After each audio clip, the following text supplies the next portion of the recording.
on the actual stage, you've got the DJ booth, you've got a big video wall behind you, or what's supposed to be behind you. What I did was I got handed the microphone, I faced the DJ booth and the big screen, and I started talking. You're back to the crowd? With my back to the crowd. Why? I don't have a clue. In that moment, honestly, and then he looked over at me. He looked over at me and he said, "Turn around."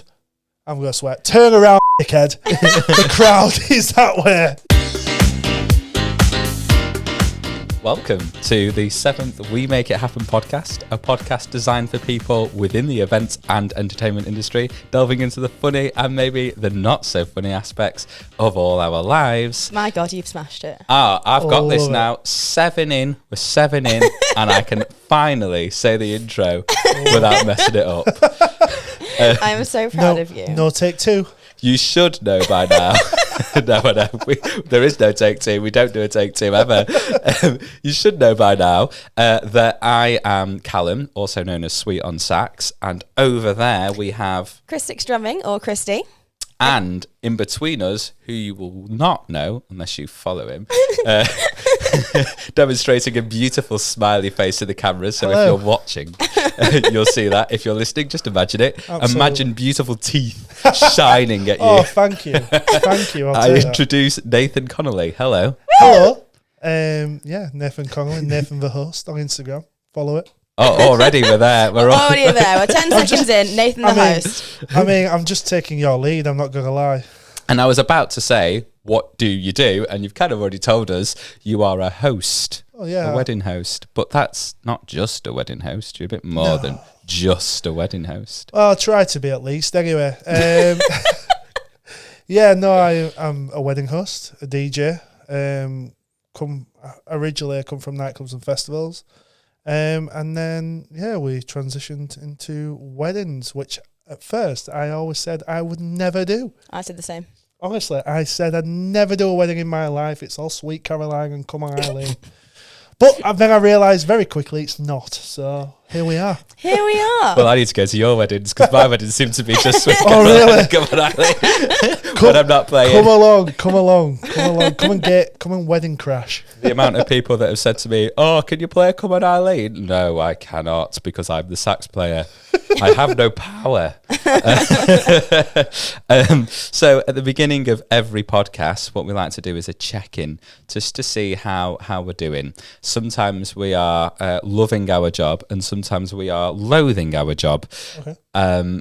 So let's kick it off with you. Me? Okay. Yeah. Are you at the moment loving or loathing your job or both? Right now, I am on cloud 19. Never mind Woo! cloud 9. Wow. Like coming Things are off good. the last week has been absolutely insane. It's been tiring. It's been tiring and stressful, but it has been absolutely insanely good. Why? Well, I started the week on an aeroplane going to Ibiza, We love it. which was amazing. Honestly, my soul is in Ibiza. When did you fly? So I flew on Monday morning. Where from? Leeds, Bradford. Were we on the same flight? Potentially. Why? I think I might have flown around 6:30. Oh, no. I flew at about 9 o'clock. You Ah. was on the Ryanair flight. You flew with some of the guests for the wedding. Oh, really? Yeah, you flew with some of the guests. Oh, A friend of mine was on that flight. Did they recognise? Did they know who they were? Were they like, oh my God, I was on a flight with Chris Six Drumming? No. No, I'm not gonna lie. Oh. But it's that early in the morning. I don't think they knew anyone. It was the quietest Ibiza flight I've actually ever been Really? on. Good God. A baby was sleeping. We were all passed out. Oh my god. We'd all had to been up since like 4 Oh, fair or enough. 3 o'clock. So yeah, everyone was conked. It was beautiful. Oh, that's beautiful. I know. Not gonna lie. Sorry, you were on a plane. No, we're on a plane about 9 o'clock on Monday morning. Going to Ibiza to do a wedding, a friend of mine's wedding, which was absolutely amazing. The wedding wasn't until Wednesday though, so we had to fill some time, of course. Oh no. I know. It's So a hard sad. life. So sad. It's a There's hard nothing life. to do in Ibiza, so No, God I knows what you know. did. Twiddling your thumbs. You burned everything that I you was- earned, probably. Funny story, that. Yes, I probably did. But yeah, so on the Do I elaborate more? Yeah. Okay, go for no it. worries. Tell So, us everything. not a What we problem. do. So on the Monday we did welcome drinks and rooftop welcome drinks, which was lovely. And then we ended up going to Pasha Ah, for Sunny Federa's opening. was good. We have some contacts, and we managed to swindle our way into the super VIP.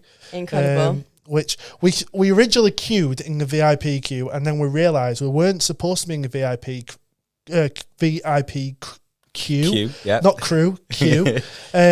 We were supposed to be in the family and friends queue, which made my ego burst even more. Yes. I ended up with this lovely wristband, and it was beautiful. Can I interrupt and just ask you what is the difference between super VIP and just normal VIP? So super VIP is like family and friends. So like in the booth. As close to the booth as you're allowed in Pasha. Yeah. To be perfectly Right. honest, you're right behind the booth. Pasha. To be fair, Pasha itself, like last year, Sunny was at Amnesia, and you got away with murder. You could go absolutely anywhere. It was beautiful. Pasha's a lot more. It's a lot stricter. Like there's tables and booths everywhere and stuff, and I'll be honest, these tables and booths are very expensive. Yeah. They're like, you can, I think, like 25 grand or something. And the security are very conscious of letting us ways and strays into the booth. So you're allowed behind the actual DJ booth and mingle and stuff and the VIP bar and things, but you're not allowed to sit down until the end, until the rich and famous have gone their own way. But anyway, Pasha was amazing. Thank you so much to our very, very good friend who got us on the guest list for that. And then I spent Tuesday on a boat around, what is it? Formentera. No, it was San Antonio. Yeah. Around San Antonio and stuff. I am rubbish with geography, so Oh, same. probably what you just said there was where it was. But I've just no clue. But yes, we ended up on a boat around San Antonio with sunset at just outside the Mambos, which was beautiful. It was amazing. And then Wednesday they had their wedding, and it was absolutely spectacular. The weather beautiful, the scenery beautiful. The host was all right as well. The horse was bog standard, but what can you do when everything else is beautiful? You've got to just claim your wins, haven't you? So it was great as well, because there were a lovely lady there called Katie who I got to work with on the day, and she basically looked after all the decor, all the table plans, more of a management side of the role, which I have to say for destination weddings is essential, especially when it comes to language barriers and all that sort of stuff, because a lot of things can get lost in translation otherwise. So it was great to work with Katie. She was amazing. She was lovely. And it worked really well. We've kind of bounced off each other. I controlled the energy. She controlled speaking with the staff and things like that, which was spot on. And then, so went through the day, actually got a seat at a table with my own little name card. And it was spectacular. And You are beaming. honestly, I am beaming because as I'm talking, I'm just Reminiscing over over it. It was beautiful, honestly. But yeah, the bride and groom, they were amazing. They've been amazing all the way through. And I was literally talking to the bride earlier because she was talking about sending her new husband on a plane home on his own because they're supposed to fly back tomorrow. And They already split up. No. No. They're very much wedding host. No.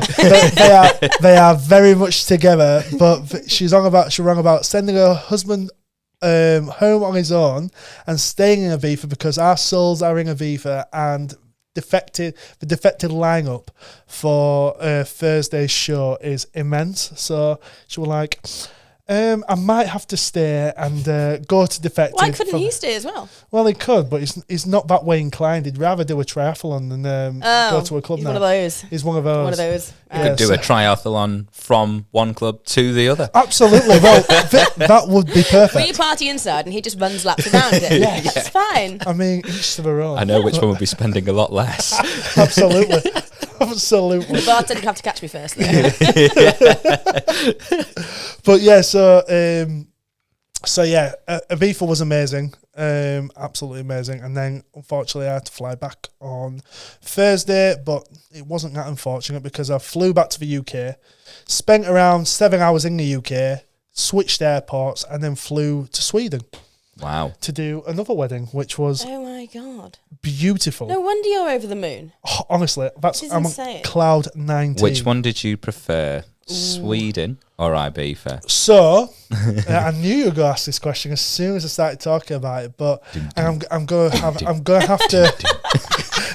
have to give a really political answer. But They were both special in their own ways. no, they genuinely were. Yeah. Honestly, they genuinely were because before going, I was saying to my brother actually that I am very, very much looking forward to going to Sweden because it's a place I've never been before. Mm-hmm. And Sweden's beautiful, but realistically, it's not always at the top of the list of places where you're going to visit.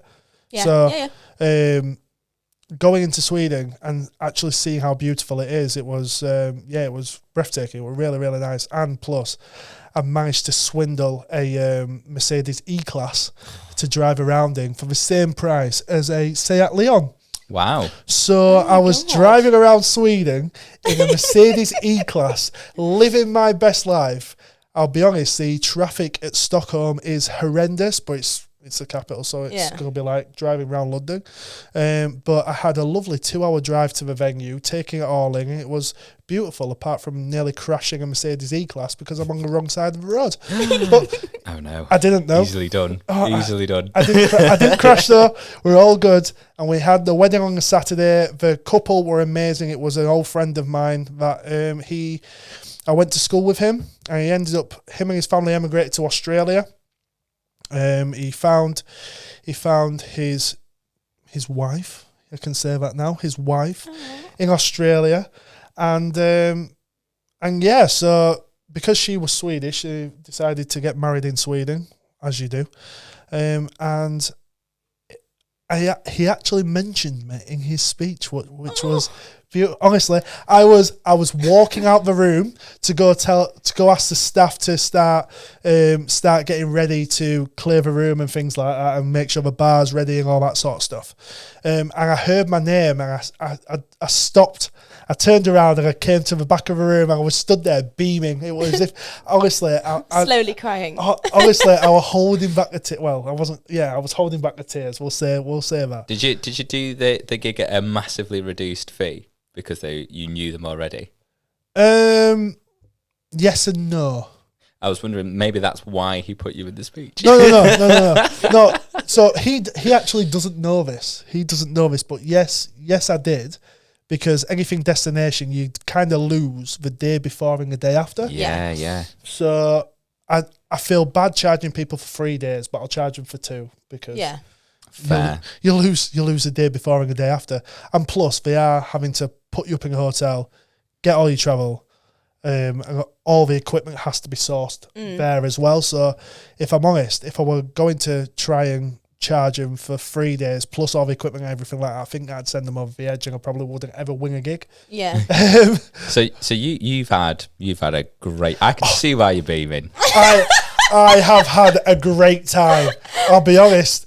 It was coming up to it. It was very stressful because I was like, oh my God, how am I going to do this? What if a plane gets delayed? What if that plane from Ibiza to the UK gets delayed, as a lot of planes from Ibiza to the UK always do? But what if something goes wrong in there? And thank the Lord. Which is keep your it words PG. wiser than. Yeah, keeping it PG here. The Lord. Thank the Lord that it didn't, and everything went smoothly, and everyone was really happy. And as I was driving over here, I got an amazing review. from the couple, from You the are- Swedish couple. Honestly, this love and loathe section has never been so loved. Honestly, I'm sorry. Wait till it's my turn. I'm going to bring it crashing down. Well, this is what we mean. We need to bring it up. We need to bring. You bring the it up. energy, man. Look at Oh this. my gosh, that's a Look really at long this. review. And to be honest, we'd be stretched into 3-hour mark Yeah, of literally. the podcast if Oh we just my read that. That is as I was driving That's a off to this great review. podcast. I'm not even joking. That's very caring. I love it. That's I love great. It.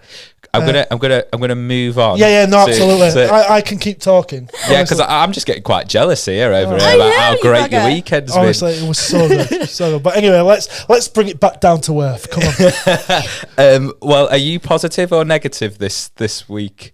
I am both. Okay. Okay. Okay, we're going to start really, really good and then Yes. mediocre and then Callum. So, That is the definition of me, really. And then Callum. no, I meant Callum. in vibe. I meant in positivity. Yeah. Where's that shovel? I knew I put it around here Oh somewhere. my. Oh, I've stolen it for future use. So yeah, mine. I had a good time. I was also in Beaver, but Nice. I don't want to say too much just because. Actually, it was actually very, very chilled. It was nice, just with the parents. Oh, lovely. Yeah. So we got the first flight out. We booked it with like 2 days' notice. Got on a plane.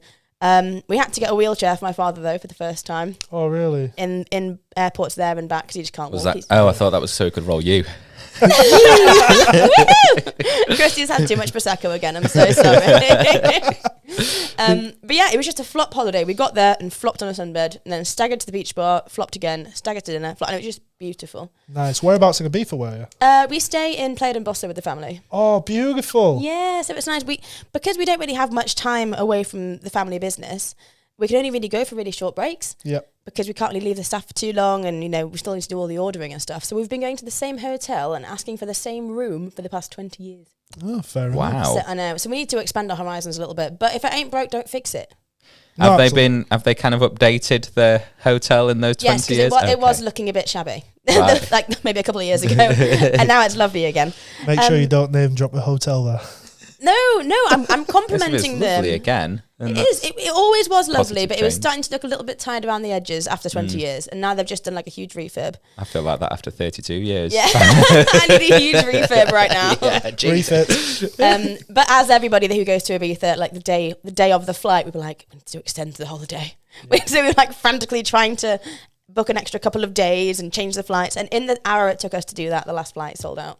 Oh, So we had to no. come back, which is sad. But anyway, that was obviously amazing. I had a really good gig. I was raising money for a lady called Leah Washington Pugh.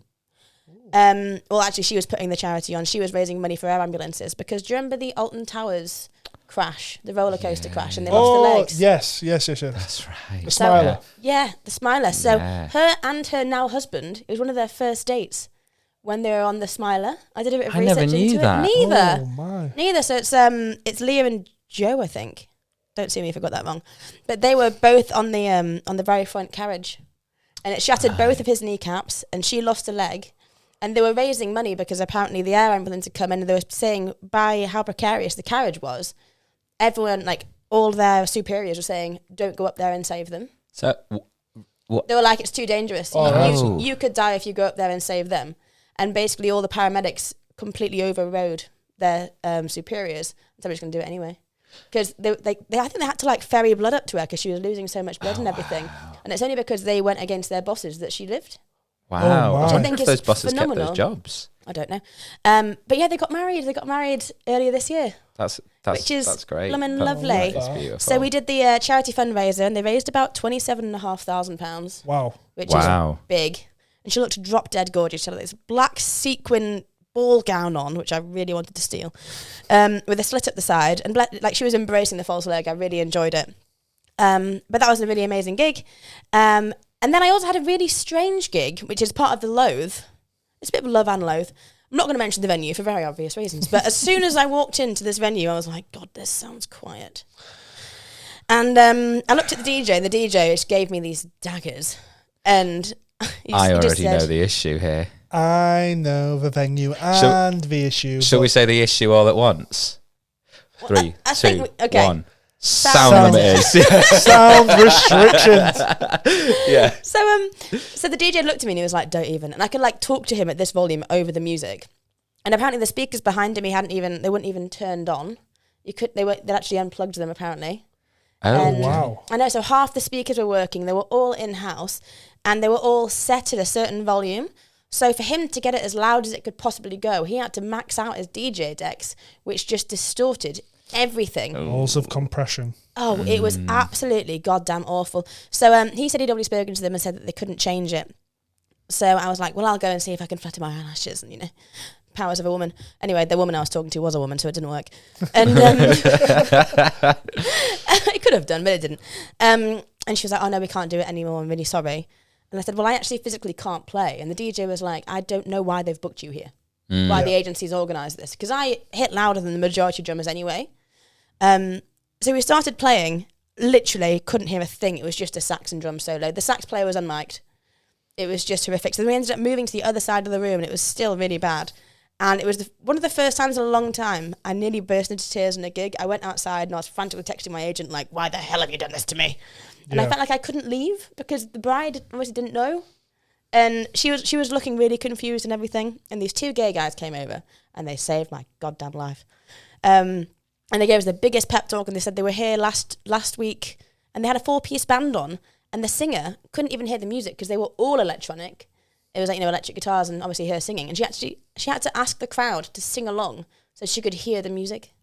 Oh, wow. Wow. The vocalist. I mean, surely that's a real disservice It's to bad. clients, Like, isn't it was it, who are bad. booking the venue. I Should be mentioned before they book that we have only a certain amount of sound that we can go. It really, really frustrates me. It does my head in. It does my head in. It wasn't a cheap venue either. No, but this is the thing, like, I don't want to go on and rant about venues because there's so many great venues out there, and unfortunately some venues have been hit with some sound restrictions. Some venues work with it really, really well, but there's some that they'll sell this dream to a couple, and then the couple will come to me, and I had it last month with 3 couples at the same venue. I'm not going to mention a venue because people will start getting me emails and like, We'll talk about it after. yeah, why are you slandering me and all this? But they came to me and they were buzzing. They've just gone to see the venue. The venue is beautiful. It's just let down by the fact of the sound restrictions, or whoever's programmed the sound. The sound itself, Hasn't got a clue.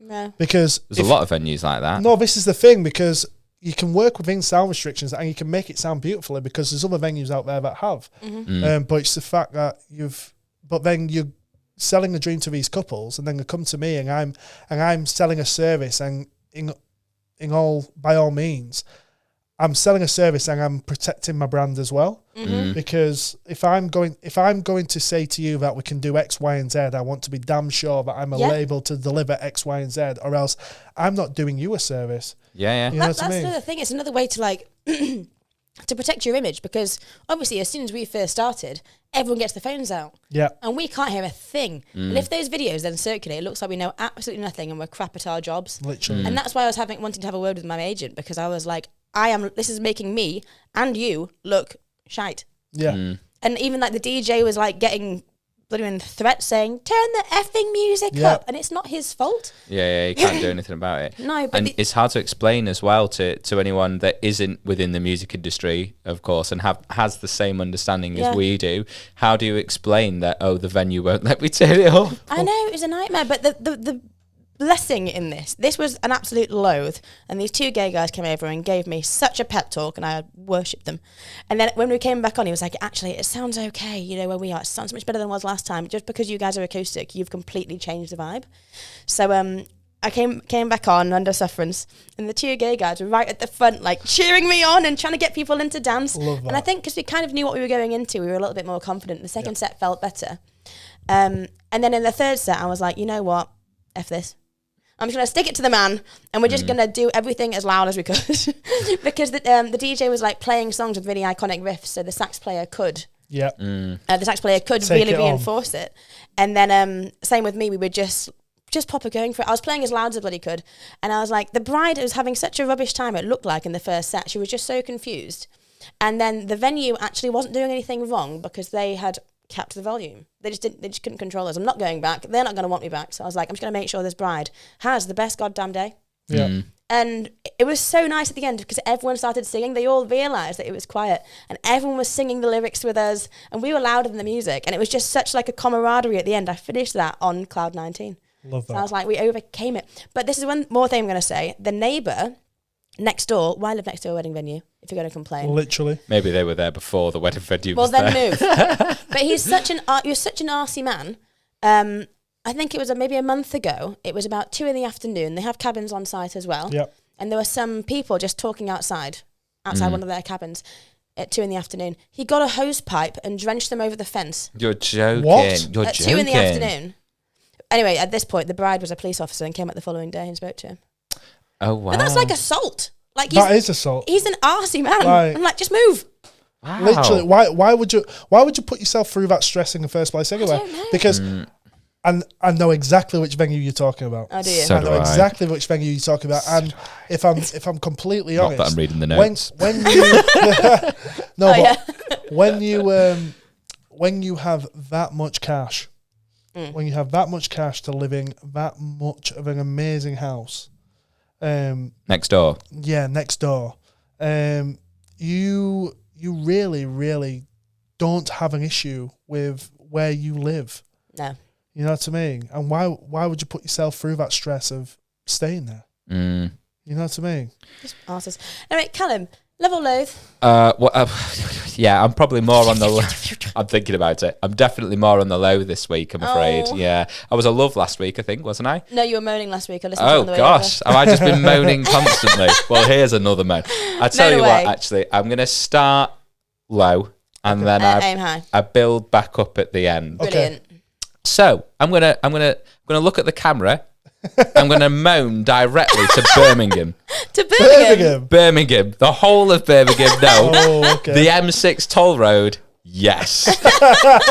So my sat nav. Now I don't know whether He's still making eye contact with the camera. I am. Yeah. Yeah. I don't know whether Google and the M6 toll road have some sort of deal together, but let me just say this. My trip became very expensive. I went to Really? Shrewsbury for a gig, which was quite a long drive It's anyway. Trek there. That is a trek. It was quite a trek. It was probably Shrewsbury, that's 2.5 Bordeaux- hours from It's me, near which Wales. is I'm Sheffield. So, no, it was more than 2.5. It was almost 3 hours actually. Yeah. Right. So Google said, "Hey up." Not quite like that, but it Hey said, up. "Hey up, we can save you some time here." What they didn't tell me is, would you like to pay a fortune? Oh, no. So I went M6 toll road. Tolls, okay, you're telling me tolls, fine. In my head, I thought, £4, maybe £4. £4 sounds reasonable. That's what I thought it would be. Oh, I got that one wrong, How didn't much I? was it? £10.30. Yeah. And that was just one way. Yeah. £10.30. Yeah, and I thought, so that plus fuel, I'm not making much of a profit here. And I thought, because what I should have done, really, in hindsight, is realised the cost of it. Maybe I would have decided to do the toll roll on the way back because it was late at night. I think I got back home at 3:30. But I thought, well, I'm definitely not taking the toll road on the way back because it's going to be another £10. And I could definitely tell that the M6 toll road wasn't very popular. Maybe that's why it's so expensive. Probably. Or because it's so expensive, it wasn't very popular. But yeah, £10.30. I was not happy about that. I don't blame you. just don't understand why it would cost that much. And also, if you're a lorry, apparently it costs £17, Yeah. which It's- explains why there were no lorries. And do you know how much time it took away from my trip overall? It was more than 4 minutes, but it wasn't much more than 4 minutes. I think it was about 10. And I thought I'd just rather That's pay like a pound a minute. It's a pound a minute, right? Yeah, I was not best pleased. No. So that's one thing. Right. Loathe number one. Yes. And then loathe number 2, I had a gig cancellation last weekend. Oh. So if you've been in this position before, obviously when you've got a booking, you tell other bookings who want the same time, you can't do that time. Yeah. Okay. Now, in our jobs, we take first payments or deposits. We've had that conversation before about what we call them to secure us. But when it's a bar or a club and it's through an agency, it's a bit different. You can't take a deposit in a bar, can you? Really? No, not really. And you're obviously getting paid quite a bit less. But as this was an afternoon booking, great. You know, it's a really great venue to be part of. I won't say the venue. And also the agency I absolutely love. I can't mention the agency because people will put two and two together. But the agency did really well in trying to find me another gig. Unfortunately, one didn't come up because it was only like 2 or 3 days before the gig was to take place. That's bad form. So, yeah, and they decided that was it for Sax, like totally, and wiped every other date off the calendar as well. Thankfully, I've only got one booking in myself, but it's affected lots of other sax players as well. Oh, they completely got rid of... Yeah. Oh my God. And I get it. It's a financial thing, you know, and sometimes you have to make that really bold decision and it does affect people. But on the week... Yeah. That really killed me. They've got to stop it, haven't they, at some point? It's Yeah, always going but- to be on the week for someone. I know, but do you... I feel that... And I mean this respectfully, but I'm not a business owner in the same way. Obviously, I run my own business, but not a bar. So I'm probably seeing this naively. But I think surely you're forecasting where things are going. You realise quite early on the direction things are going. And then you decide to pull things at a particular date in the future, not on the week of. I just find that a bit surprising. Yeah. You got to think as well, though, is how much added value does having live entertainment bring you as well? As a live artist, I'd say loads, but maybe No, they do. but they probably All of it. no, but on a serious note, like a lot of the time it does. Yeah, That's the thing. Like, I mean, my outset on this is a little bit out of date. It's been a long time since I've run any sort of venue.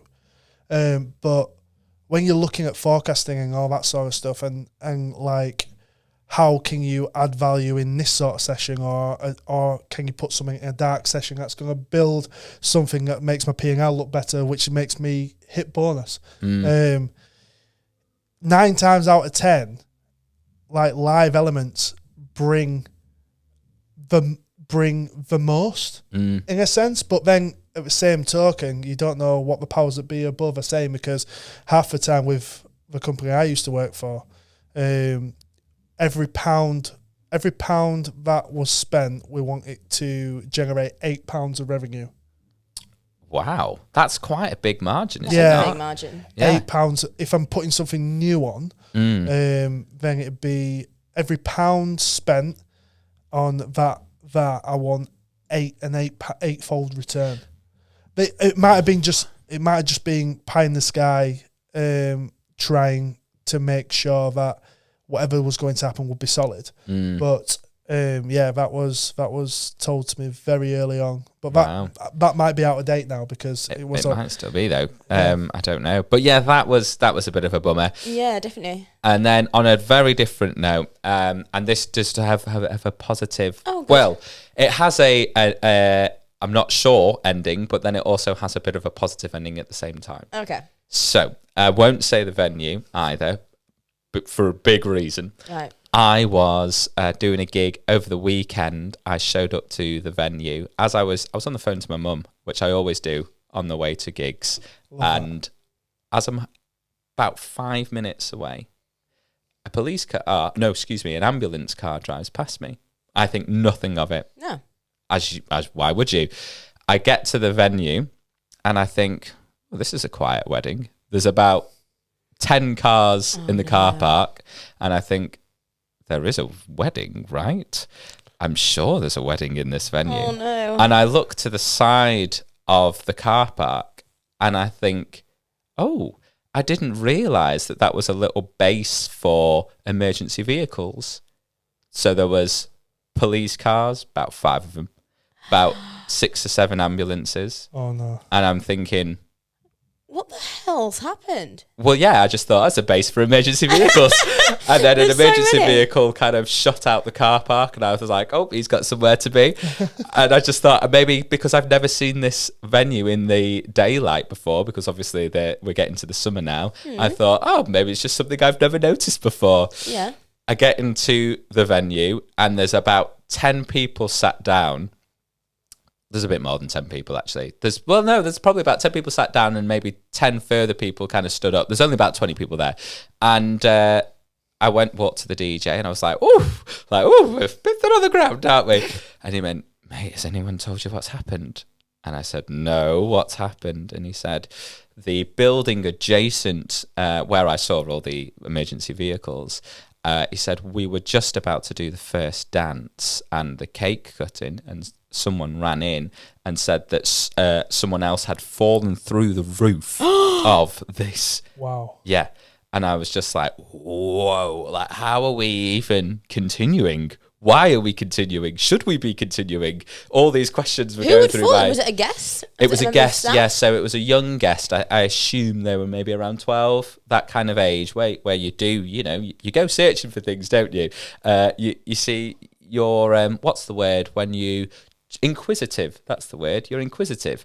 So he had just gone up the roof of this barn and fallen through it.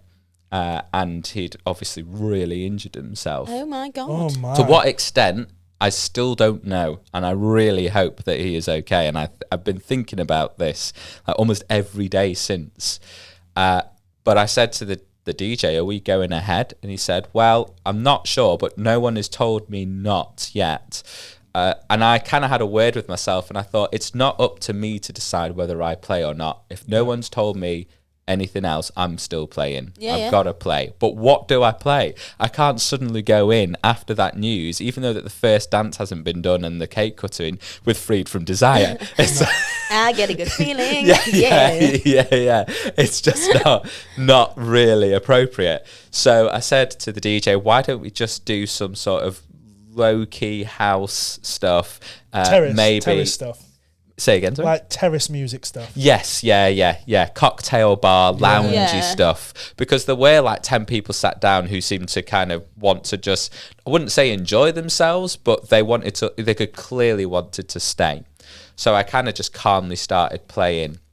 And then that lasted for about half an hour, and I was like, okay, I'm going to take a break now. And as soon as I decided to take a break, the bride and the groom decided to have a dance. So then all of a sudden, everything went from 0 to 3,000% with Freed from Desire, This Girl, all of the standard tunes that you'd expect at a wedding. So I carried on playing, and people were jumping around. But a lot of this started, the reason in my eyes that they actually got on the dance floor in the first place, apart from the fact that they were paying, was there was this little boy who must have been about 4, who the whole time that I was playing, and even as I arrived, was just dancing on his own and just like doing all of these somersaults. And he just single-handedly pulled, and he obviously had no idea that he did this, but he single-handedly just pulled the entire family of both sides together to basically make the evening last. I don't think I could have done it without him, to be honest. And it was one of those teary moments where you're like, wow, you're seeing this incredible thing in front of you, seeing the family pull together, realizing actually this family is a beautiful family. And this is what the positive of all of this was, that it still happened. And then the DJ said to me that we're going to do the first dance, it was like, I think the time was about 11:15 when we were doing the first dance, yeah. And he said, the bride wants to know whether you can do the first dance. And I said, what is the first dance? And he said, it's Iris by Goo Goo Dolls. And I was like, great tune, but I don't know if I could play to that. But I just thought, how dare I say I don't know whether I can play to that after everything that's just happened and me being part of this wonderful thing. I'm not even going to say no. We're doing it. So, go you. So I did it, and actually, it was the best song for sax like for a first dance song, there was so many breaks within the vocals to allow me to play, and it worked brilliantly. And it was one of those very few moments that I have where I'm playing and I go, I've done quite well there. This is actually quite good. And I was kind of closing my eyes for most of it because I was really thinking about the tune because I'd barely heard it that much, but I knew of it. And I was looking around and people were really enjoying the moment. And the DJ came back after and he was like, "Whoa, I'll tell you what, mate, that was boss." And I was like, "Oh, that's good." Oh, you smashed it. So I was really happy about that. It worked really well. I don't know. Like I say, I don't know now whether the individual who fell through the roof is okay. I really hope that he is. And I really hope that after I left, the rest of the night went swimmingly well and there's good news. But it was quite a lot. Intense. Wow. It was intense. So we're going to move on. That is the longest ever I think we've spent on our love and loathe. We are, how long are we into the podcast? We're 40 minutes into the podcast. Oh my gosh, really? We've not even talked. I do apologise. No, it's not you. sorry. We just had a lot to say this week. People do also like the longer ones, though, to be fair. Yes, they do for long journeys.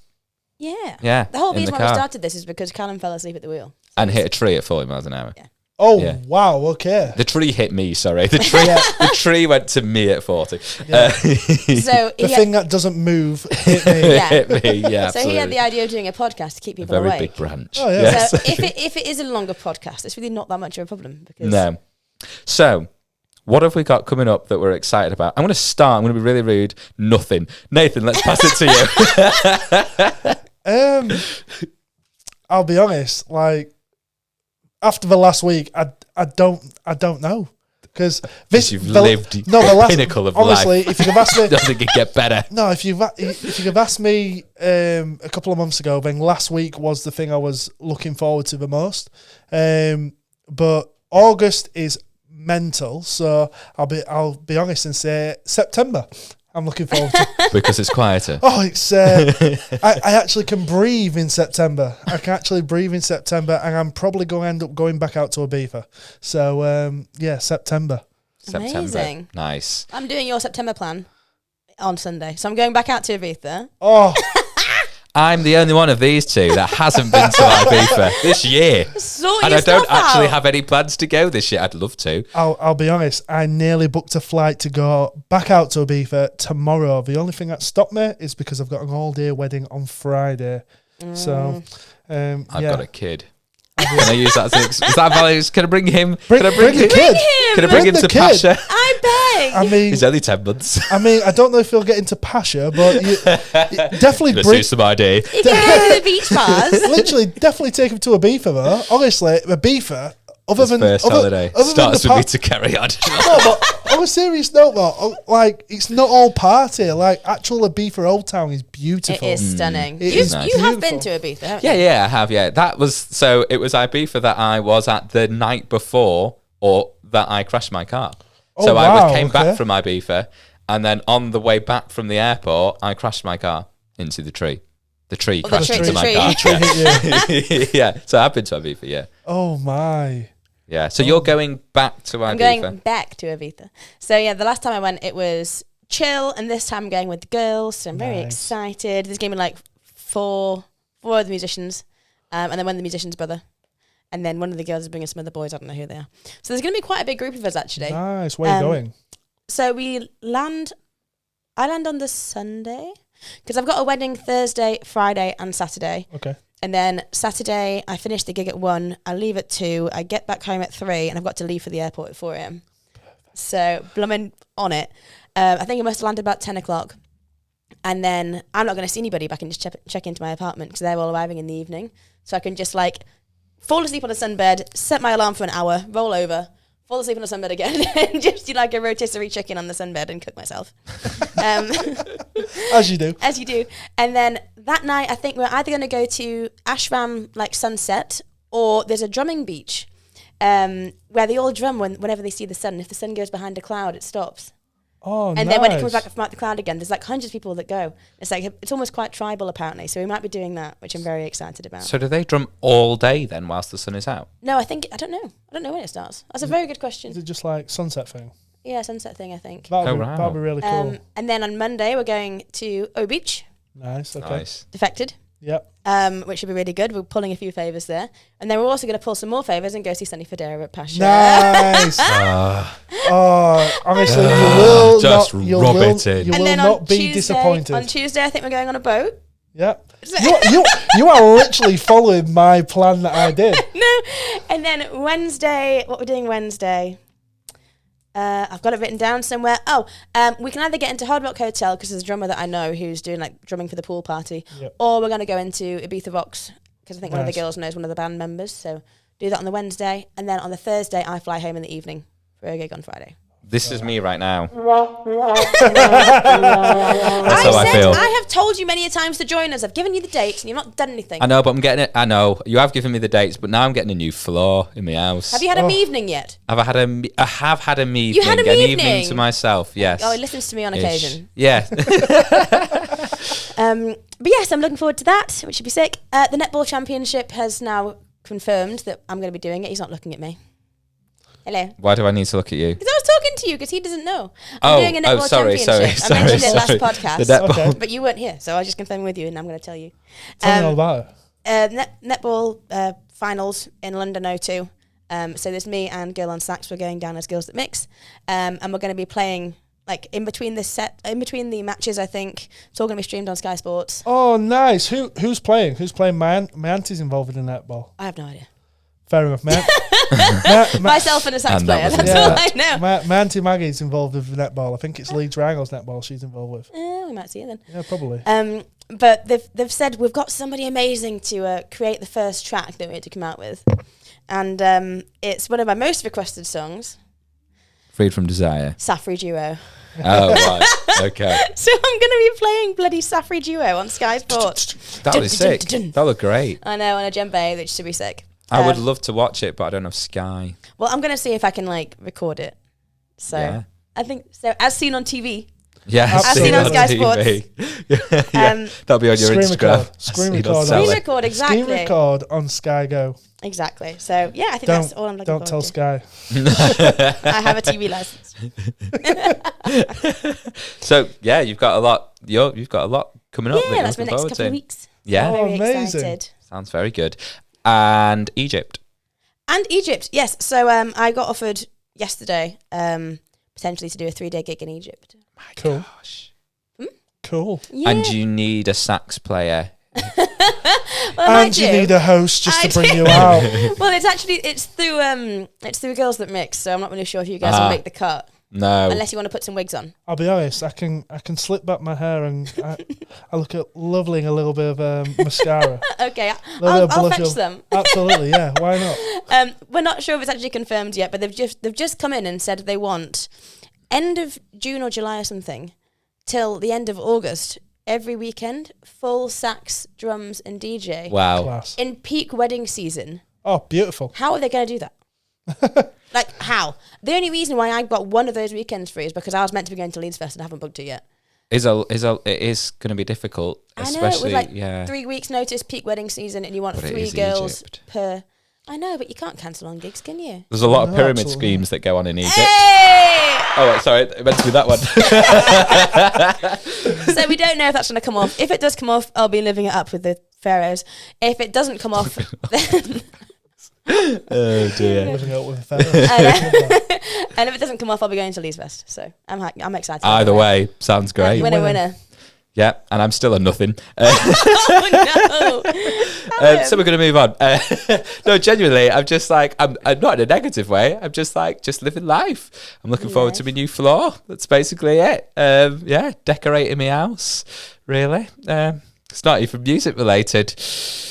Anyway, so Nathan, thank you All for about joining us. Nathan. That All sounds about like me. a Oh, closure. no. But it's not a closure, it's an opening to All About You. So Wow. we're going to talk about you now in great depth. Let me just sit up. Readjust. Oh my gosh. So You do sink into this couch. we're going to... It's a beautiful couch. It is a beautiful couch. It's a beautiful couch. I so got you it for can hear 100 quid second hand. Oh, nice. Doncaster. Nice. Love Yeah, it. shoved it into the back of the van. Marketplace. Yeah, it was Gumtree. Gumtree, oh. Yeah. Retro. How I started my career was for Gumtree.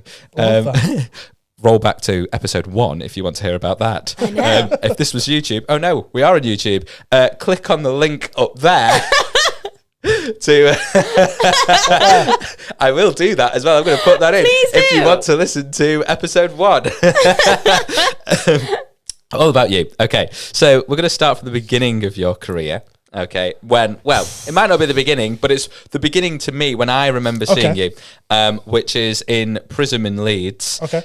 When you were on stage and there was like 1,000 people plus worshipping you. What a bloody you, hype up this is. I love this. You were DJing. You're going to make me blush if you carry on. So I want to know, firstly, how did you get into DJing? And secondly, how did you get there?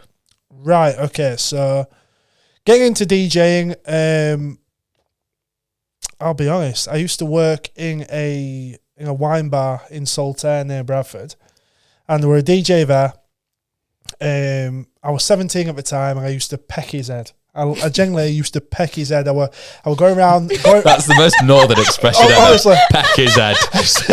I used to annoy the hell out of this guy. I'm not even joking. I was going around collecting glasses. I was 17, so pulling the odd pint, but I wasn't supposed to be. And after pecking his head for a long time, sorry, I'm just imagining it, really. pecking. After doing that for a long time, he used to go from there over to Huddersfield to do a nightclub. So I ended up going over to the nightclub with him and carrying the records in, doing the toilet set, which if you don't know what the toilet set is, it is the 10 minutes where the actual DJ wants to go to the toilet and he basically says, that's the record you're playing, play that one, after that one, play that one. Don't mess it up. Yeah, don't mess it up. Nice censorship. Absolutely. So, that's kind of how it rolled. And then you get when you're inside these nightclubs and bars, as you guys will know, you start making connections, you start talking to people, and over the years it kind of flourished. I ended up having a night at the nightclub where I used to go with him. On the Wednesday, I used to do the Stuart Wednesdays, and then I went into the main room, did the main room, and then I made a connection with a good friend of mine who's a good friend of mine now, who used to do Quids In. Quids In at Halo. It used to be. Which no longer exists. Halo used to be in a church in Leeds, which then used to be called What? Church. Is it where Get Baked is now? Yeah, well, it used to be. Get Baked Yeah, doesn't no, exist God, anymore I'm behind the either. times. The university bought it back. It used to be church, it used to be an event space, and then the university bought it back and made it into a library. You're joking, I didn't know that. No, honestly, yeah, they bought it back from the owner, and they made it into a library. Wow. Extended the Leeds Union Library. But anyway, we digress. So yeah, I ended up going over to Halo a couple of times and making more connections and try to drum up some business in a sense and like get myself a gig in Leeds, which at that time was like my pinnacle and what I wanted to do. And then it moved from Halo to Leeds. This is a very long-winded way of saying I got a gig in Leeds, but moved from it. Quids In moved from Halo to Leeds, a DJ changed, and then a very, very good friend of mine took it on, and he kind of created a collaboration of people, and we kind of took Quids In Leeds as a night on a journey from an entertainment point of view. So I ended up being this character called Zebo Malengo. I remember You remember this. Zebo Malengo? Where did this name come from? What is this character? So Zebo Malengo was the king of a very affluent continent in the world. Okay. But it was a character that got created. It was created by him. And we used to have different characters that used to play different roles within the night. And What was wrong with Nathan Connolly? Like, it just don't pop, does it? I mean, Nathan Connolly. Nathan Connolly, Zibo Malengo. Zibo Malengo. See your point. Zibo Malengo. It's What that. did the characters do? Did they like So crowd work? yeah, so crowd work. A funny story actually. So the first time I ever stood on the stage at Prism, to set the scene. So there's the big stage, and then in front of you, you've got about 1,000, 1,200 people. All right. So little old me, I think I was about 20 years old. I got handed a microphone and I got asked to introduce a stage game. All right. So on the actual stage, you've got the DJ booth, you've got a big video wall behind you, or what's supposed to be behind you. What I did was I got handed the microphone, I faced the DJ booth and the big screen, and I started talking. Your back to the crowd. With my back to the crowd. Why? I don't have a clue. In that moment, honestly, and then he looked over at me. He looked over at me and he said, "Turn around." I'm going to swear. "Turn around, dickhead." The crowd is that way. So, like I said, I turned around, did it again, and it all went swimmingly. And that was the first time I got handed a microphone. Turn around, dickhead. It'll live with me for the rest of my life. But in a sense, it was a baptism of fire, because from that point we ended up doing stage games. So I ended up helping with the stage games and things, and then things changed. We opened another room. I ended up we opened the Tiki room on a Monday. It was basically an overflow room. I had a Because birthday party there. It was my 21st. did you? Yeah. Wow. Oh, amazing! Love that. No, but we opened the Tiki room on Freshers. It was only supposed to open for 2 weeks as an overflow room, because we get about 4,000 people in a club that's Open for a lot more than 2 weeks. it Opened for the lifespan of the club, exactly. didn't it? It opened for the rest of it. So the thing was that we're going to flush people through this room to filter them in, so into the club. So we kind of have people an extra buy, get an extra drink out of people, all that stuff. But in running it was only supposed to open till 1 o'clock until we got majority of people in. I kept it open till 4 o'clock. So I got another week out of it, and then I got another week out of it, and then I ended up getting the whole academic year out of it. So from a gig that was supposed to last for 2 weeks, actually ended up, that was kind of like my first proper gig in Leeds. Nice. So it just shows that you just keep flowing and keep going, and then I ended up going from the Tiki room to the main room, and then boom. And then I ended up in Sheffield, Manchester, and all the other places. It kind of all stemmed from that moment of being handed a microphone and looking Facing the wrong way. and facing the wrong way at a video wall. So yeah, that's kind of like the baptism of fire in that sort of sense. You were talking about just before that you were really wanting to DJ. Honestly. So obviously to DJ you've got to have a love of music. Yes. So where did your love of music come from? My mum. Okay. My mum, to be fair. So I was brought up on Motown and heavy metal. Wow. I love that. Weird. So strange. And I ended up having a love for dance and house music, Chicago house music, big vocal house music. Through YouTube. Oh, really? That was through YouTube. There was a DJ on YouTube that I used to follow, and then I ended up discovering Eric Murillo, Carl Cox, which is the king, of course. And then obviously popular music was going in a direction where it was heavily influenced by dancing house music anyway. So it kind of all came to one. But my actual love of music came from my mum, because on a Sunday she used to have this big hi-fi system. I'll never forget it, like literally nearly as tall as I am. And every Sunday she used to have Radio 1 on, and we used to sit there and listen to the top 40. I mean, we didn't have a lot when we growing up and things like that. So we had electricity and things like that. Don't get me wrong. Like, I put a sob story where we were listening to the radio through candlelight and all that sort of stuff. No, we had some stuff, but it's not like I come from a lot in a sense.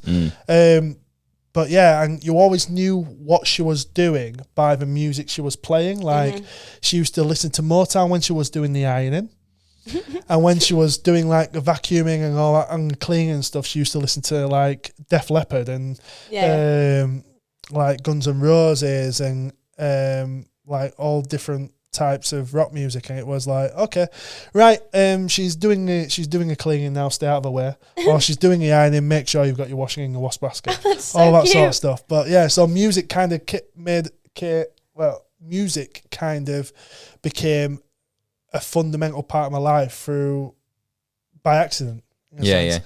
And then obviously discovering house music and things like that, it was kind of like, right, that looks cool. Yeah. That looks cool. Like, as school, I didn't come from a massive friendship group and stuff, and it was like, that looks cool. I want to do that. Yeah. I want to be there. And like, I remember the first time I walked into prison, it was Oceana when I first went in there. And I'm like, he looks really cool. I am going to be there.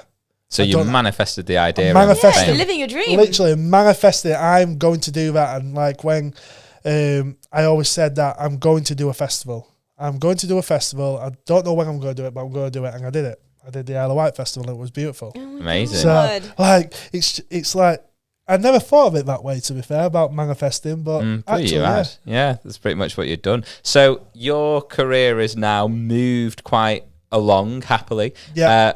But it's also moved, I guess, away from the club industry, right, to the wedding and events industry. Yeah, it has, to be fair. How did that happen? And a lot of the time in all of these changes at the moment, it seems to be COVID is always the factor. There we go. Is COVID the factor? Right, obviously, okay. COVID. so tell us the story. The dreaded COVID-19. So, yeah, COVID kind of changed it all because obviously all the bars and clubs were shut. Yeah. I tried my hand at being a marketing person at first, and I still do bits and bits of marketing, but it wasn't my true calling. And then I got the opportunity to go and join an agency that helped me get into the wedding industry. Like I said before, I always said I would never, ever, ever do a wedding. No, neither. Never do a wedding. It's all Sweet Caroline. Come on, Eileen. Not my thing. If that's your thing, and I'm sorry, I'm probably not your guy, but I definitely know a person that is. Just putting it out there. But yeah, so while I was in clubs and bars and stuff, I got pestered by a certain gentleman. He used to pester me. He said, come and do weddings. Come and do weddings. It's amazing. Honestly, you won't regret it. And I'm thinking in my head, I'm this cool, well, trying to be cool, club DJ. And I'm thinking, no, absolutely not. I'm not coming. I'm not getting on that train. Not a chance in hell. And then he came at me at COVID and he was like, look, bars aren't coming back. Nightclubs aren't coming back. I know you've said to me no so many times, but come to the office, come and sit down with us and just come and have a chat. And I'm like, I've got marketing and security on one hand, all right? And I've got go do a few weddings. It might help me out. On the other hand, all right, I'll come have a chat and have a coffee. And that's where it all stemmed from, really. I went and sat in an office with some great people, to be fair, who at first they gave me a lot of gigs because there were, as you guys will know, there were a lot of gigs going after COVID with postponed weddings and just people. That was a busy year. It was like 3 years amounts of weddings, wasn't it, into 1 year? Into 1 year, yeah. It was crazy. Absolute carnage. Yeah. Absolute madness. But I ended up doing like 150 weddings that year in like a 9-month year because it was May when we actually were able to do anything. I think May, June. Were it May, June? It was. It was just after May in 2021 that we were able to actually live life again. Yeah, it was crazy. Like I say, I think I did 150 weddings that year. I coupled together some equipment. He helped me out as well with some equipment and stuff. Like, I think I ended up buying his second-hand equipment for like $1,000. Wow. Got some speakers, which I've still got as backups today, which trusted RCF J8s are I do know them. I've got them. they are class. Honestly, for DJing and stuff, they are amazing. And I bought this controller off eBay, and yeah, I've got on a bandwagon and did loads of weddings, and I have to say, it's not all sweet Caroline come on Eileen. So now you've had loads of time in the club industry. You've had loads of time in the wedding industry. What do you prefer about the wedding industry as opposed to the club industry? Okay, so in the wedding industry, you actually get told thank you. Yes. I mean, it sounds really, really mad. But in the clubs and stuff, if you do a great job in a club, it's like, yeah, well, that's what you're supposed to do. You only really get told if you're doing a really rubbish job to sort your shit out. Yeah. Sorry, you have to bleep that out. Yeah, it's sorry. fine. It's all right.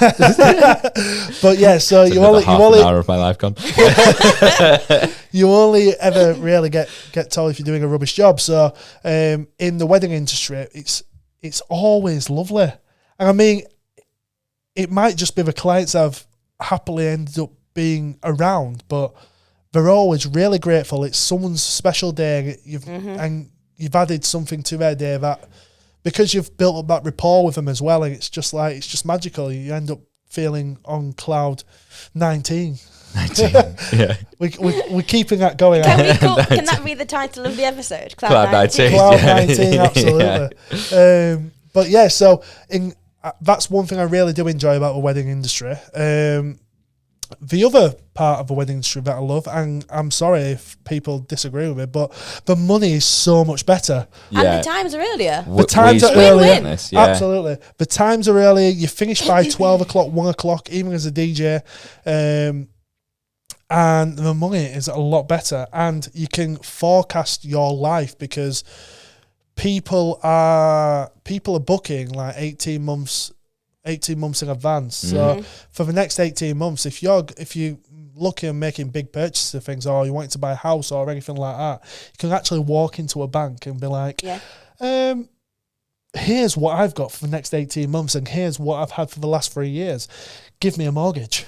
You know what I mean? And they'll still go no. No, they'll still go no, but at least you can walk in with a smile on your face. Can you fire breathe? But yeah, no, it's having a much more stable work-life balance, and being able to look at the diary and be like, right, I can actually plan a holiday in this point in time, or I can do this with the family, or I can do that. Because in nightclubs, if you go on a holiday in a night when you've got nightclub residencies, whoever covers, unless you get the person to cover your gigs and they are close friends or whatever, they're going to try and steal your gig. Yeah. You know what I mean? And well, this is the thing. No, but this is someone's done that to me. Exactly that. And it's like that's just the way it is. You can't have a life. You can't have holidays or anything like that, because you're always looking over your shoulder thinking someone's going to steal my gigs. Dog eat dog, man. Of course it is. And especially now, anyone that's still solely in nightclubs and bars and stuff, it's a tough place out there. Very. I was working with an agency. I do a few bar gigs on, like, in some nice bars in Manchester and stuff like that, and just be like, yeah, this is cool. I mean, it doesn't pay a lot, but it's nice for the soul, you know what I mean? Yeah. And in the group chat, someone said something about, is it Gig Pig or something like that, or whatever. Yeah. Right, we might have to edit that one out, because we don't want to talk about specific apps if it's something negative. No, it's not. It's not negative. It's not negative. Bleep that one out then. There's nothing negative about that app at all. It's not negative at all. I was literally, but I was in the chat and someone mentioned it, and I said in the chat, what is this? Because I've never heard of it.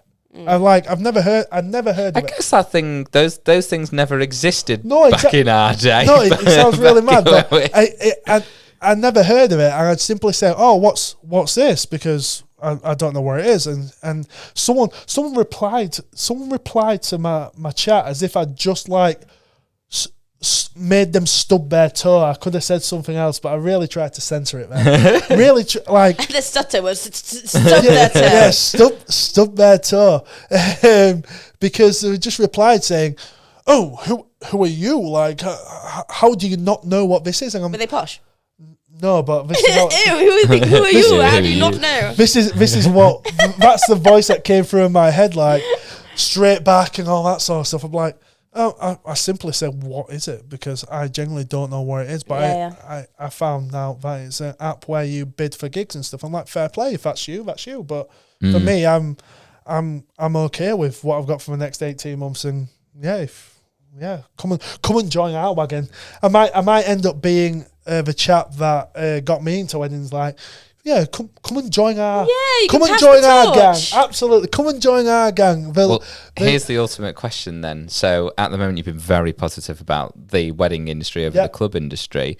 Will you ever go back to clubs? Are you still open to doing clubs? I'll never say I won't do a club. Okay. I'll still go back and do a club if probably the characteristics of the club that I'd want to do now is very different to what it would have been back in the day. Yeah. Like back in the day, if I've got a free Tuesday night and a club drops a DM into my inbox, I'm like, yeah, absolutely, I'll take that money, absolutely, not a problem. Whereas now I'd be more like, Tuesday night, no. Football season, absolutely not. Champions League's on, no. I'd rather put my feet up. But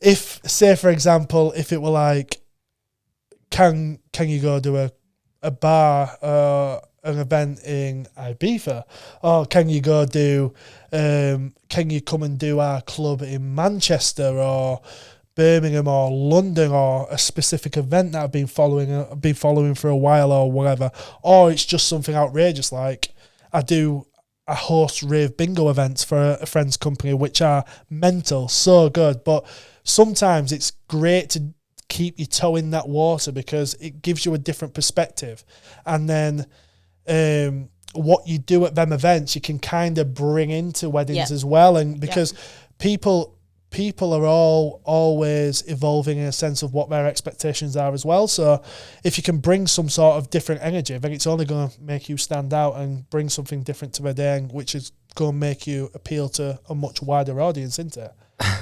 Sorry, I'm taking up all the airtime here. I was just looking at Callum poised to ask a question. Oh yeah, I've got one there. But you've got one there. Oh, you asked that one there then. If it's not on here, you asked that one. Oh yeah, no. So this is completely different. Okay.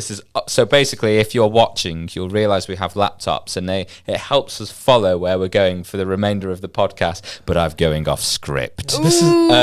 So we've spoken a lot about you as a DJ, but not as an events host. Okay. We were on the same wavelength. Oh, amazing. Okay. Oh, great minds. So because we started this podcast, we said, who are you? You said, Nathan I'm the an host. events. I'm Nathan the host. So how did you get into the hosting part? Because you could have just been, I'm a wedding DJ. Yeah. But you're more than that. So how did that happen, and what do you enjoy about that specifically, the hosting? Also, what does a host do? Okay, perfect. All of it. Yeah, no, that's perfect. The exit is to your right. The fasten seatbelt sign is.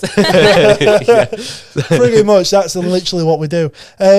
But I'll be honest, before I came into weddings, I hadn't got a clue what a wedding host would do. And it was kind of a baptism of fire from the agency that I worked with that opened my eyes to what a host does in a sense. So let's start there. So a wedding host is kind of can be whatever you want it to be in a sense of there's two parts to a wedding host. So the non-sexy part is the non-sexy part. Yeah, the non-sexy part. You'll understand in a second, I promise. So, okay, so the part that isn't the striptease. Yeah, the part. Honestly, if I was to take my clothes off at any wedding, everyone would leave. So I think going to say everyone would divorce. Yeah, I definitely wouldn't have a brand or a career or anything anymore because I am not sexy. Well, maybe to some, but not to most. Oh God! But anyway, believe in yourself.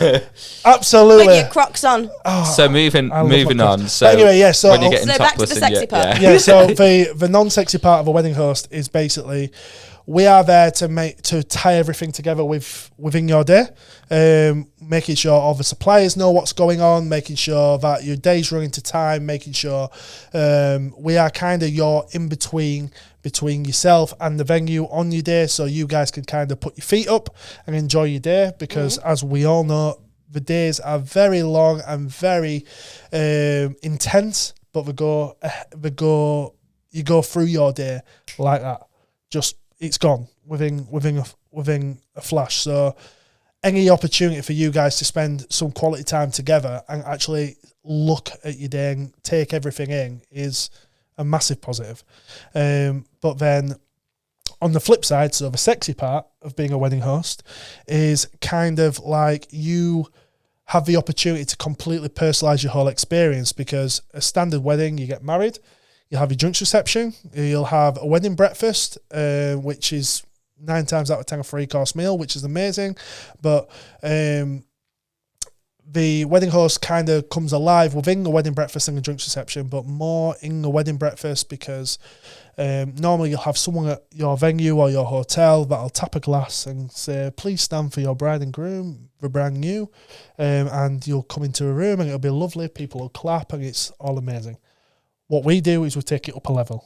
All right. So instead of someone just tapping a glass and you guys strolling into a room and it all being a mate and people clapping and all that sort of stuff, what we're going to do is you're going to storm into a room like you own the place, because you do for the day. So we're going to storm in like we own the place. We're even going to include your bridesmaids, your groomsmen, and we're going to marry them moments to music. And also, you can even use the opportunity to stitch up your bridesmaids and groomsmen, as I've done many a times. And plus, you don't even need to tell them, because I can break it to them on the day that they are going to storm into a room like they own the place. So if they are nervously inclined, I always suggest to tell them. But if you don't want to tell them, I'll make them storm into a room, because they're not going to get fed until they storm into a room, because we're going to hold them back from all the guests anyway, and they are going to roll out that red carpet for your entrance, because you as a couple, you are always going to get an applause, a cheer. Everyone is there for you. All we're doing is putting it to a piece of music that screams your personality and bringing the energy into a room. Think napkins flying in the air. If you want to pop other elements of entertainment in, sax, percussion, singers, all that sort of stuff, we can completely mould it around your personality. I feel like I'm getting married and you're briefing me on what to It's one of them. Do you know what I was thinking? When we break this up for social media, I was like, this is going straight on his platform, on his social media profile. Absolutely. What do I do? No, but it's the truth. It's literally... It's a very hard question to answer, because it's different for different people, because some people literally want me to be there just to be there, man on the ground, be there in between them and the venue, making sure they can put their feet up and relax on their big day and take it all in. And some people want a rave from the moment you walk through the room.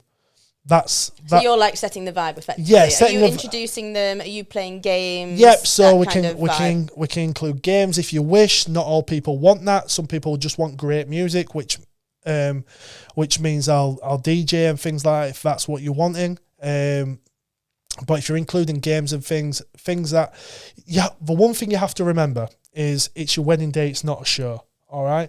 There's a very, very fine line between the perfect wedding experience and a show. So our job as a collective is to plan a day which it takes it up to that line, but it doesn't cross it, because we're there to complement your day, not cheapen it and compromise it. So that's always a hard task, in a sense of each wedding. That's where each wedding differs, because the line changes for each personality, because not everyone is wanting to stand on chairs and rave. Some people just really want to have a really civilized meal and just make sure everything goes to plan, which is fine, which is what we do. So how do you find that out at the beginning then? Someone messages you and they go, oh, I'm interested in you being my wedding host. Yeah. How do you find out that someone's like, I want to rave or I want it calm? Cool. So normally we'll jump on a Zoom call, have a phone call, we'll have a chat. If the key is to make sure we vibe, we're in the same wavelength, because we have, as suppliers, you guys will know yourselves, like we have a fundamental part on anyone's day. Yes. So it's really key that you vibe with every supplier that you have at your wedding day. So if we don't vibe, that's not a problem. I know a lot of suppliers and a lot of different hosts and different DJs and things like that. So if we're not vibing, I will gladly point you in the right direction towards someone that will make your day special. Because at the end of the day, I want to have a good time as well. You know what I mean? So, yeah, and I guess you are with them all day, aren't you? Like me and Callum, sometimes we might turn up for maybe 2 or 3 hours in the evening. Yeah. Whereas like you, photographers, videographers, you are like key people that need to make sure that your characteristics match, because otherwise you're just going to be like, God, I hate this man. Exactly. It's vice versa. You'd be like, No, exactly. welcome to the room, Mr. and Mrs. Smith. Like, you need to make sure that you like each other. No, absolutely. And the thing is, you wouldn't invite someone to your wedding who you don't like. So why would you employ someone who you don't like? You know what I mean? One of the best reviews that I've got, and I get it quite a few times, which I'm honoured to have, is it didn't feel like a supplier, it felt like a best friend. Yeah. And I'm like, That's so sweet. I know. That is really nice. So what's your whole career, club industry and also the event industry? I suppose it's all one career, but what is the highlight, your biggest highlight? This last week, Cloud 19. Yeah. Cloud 19 of Ibiza in Sweden. That's a very hard question. Do you have an answer? I mean, I can think of an answer, absolutely. So, of the clubs, and that's, I'm going to split it. I'm sorry. Yeah, fine. I'm going to split it. So, of the clubs and that sort of era, I've got 2. So one was doing a main room at Quids Inn. When you faced the wrong way. No. This is way past that. This is when I actually learned how to use a microphone. But yeah, so I had to open my eyes. Absolutely. I got my face and my Zibo Malengo logo on a poster outside Prism for Quids Inn, and it was class. I walked past and I had like this the poster at the front doors, and it was like a pinch me moment. It's like, oh, I've made it. I've made it. Yeah. I've done what I've said I'm going to do. I'm going to play on the main room in Prism. Retire. Absolutely. Getting the private jet. I mean, not that much. I wish they paid me that much. But yeah, so that and doing the Isle of Wight festival, that was really cool. That was really, really cool. It was a hard 4 days of my life because I don't do camping. I'm averse to camping. I really don't do it, but that was really cool. And weddings. I'm sorry about Ibiza in Sweden. Ibiza this weekend. Ibiza in Cloud Sweden. 19. Cloud 19. Like it was a crazy. Every couple I've done has an amazing day. But this week has just been amazing. Amazing. Class. Cool We're memories gonna- created. Absolutely. We're going to move it swiftly on. Yeah, no problem. Sorry, I'm taking up a lot of airtime. No. No, you're Well, here to you're do here that. to talk about That's you. literally the point. Yeah, that is the point. The topic was called All About Nathan. I love Yes, that. and we've heard all about you. You've definitely heard all about me. There's probably a lot more to hear about you Oh, as there well. is, but we don't have time. But someone's going to have to book you if they want to hear more Yeah, I about know, you. yeah. So Who would do that? we have a podcast topic every week, and we've talked about our kind of brands a little bit. Where you have just going from the kind of the club DJ to the events and entertainment space, the wedding host. Okay. I want to know, how did you? This is again a little bit all about Nathan, but we're going to Okay. talk a little bit Yeah, as yeah. well on. I this. will give you some time, I promise. It's not about us. How did you develop your brand? So you're in the clubs. You obviously had people knew you as a club DJ, and then obviously you went to do the event stuff. Yeah. How did you get a following for the event stuff specifically, especially as you had to kind of reinvent yourself? How did you do that? Yeah, so in the club space, I kind of stole it, in a sense. I kind of stole it because it was as Snapchat was growing exponentially. And we, as a collective, going back a little bit to being part of the collective and all that sort of stuff, we grew the Snapchat and we used it to do like snap to screen in the club. So I was a big guy at the time as well, so we did a little series of me going to the gym and nearly killing myself through not being able to lift 5 kilos and stuff like that. So like did little skits and things, and we used to do snap to screen where people could add the Snapchat and see the Snapchats on screen, which as you can imagine we had, because you can't see the photo beforehand. We had some. Oh God, I bet there was. Oh, we had some great videos and some great photos that went out to 1,000 people in the club. Oh my God. But yeah, so did it ever get like illegal? Illegal? Because if you think you can share anything and there's no filter. There's no filter. Yeah, it's just a random thing that's come out. So like, did anybody ever send any actual inappropriate photos? And Oh. Yeah. So what? Because there's more laws against that now, isn't there? Like revenge porn and stuff. But Yeah. So with Wow, I never even thought about that. Yeah. I'll be honest, before I spoke, I've never thought about that, so I probably should have thought about that. But no, because our tech guru at the club, luckily put a delay on it. So Do you know what? I seem to remember this. yeah, I snap do to actually. screen. Yeah, I've So actually just I'll suddenly be honest. come back to me. There was some probably some questionable ones, but they did have a delay on them. Right. So because we were, I thought, God, that's putting a lot of responsibility It into the is hands of actually. drunken people. yeah. So Yeah. so To the masses. To be fair, a lot of it was people singing with their friends, and a lot of it Yeah. was just the thing of having their face on a big screen in prison. Because obviously you can only video, at that time you could only video it like at that moment in time, so it wasn't like you could literally just send a random old video. But we'll put a delay on it, and we controlled it from the actual booth. So it used to go from a booth into the tech to be shot onto the screen with a delay. So if there was something questionable, I can literally click off it right quick.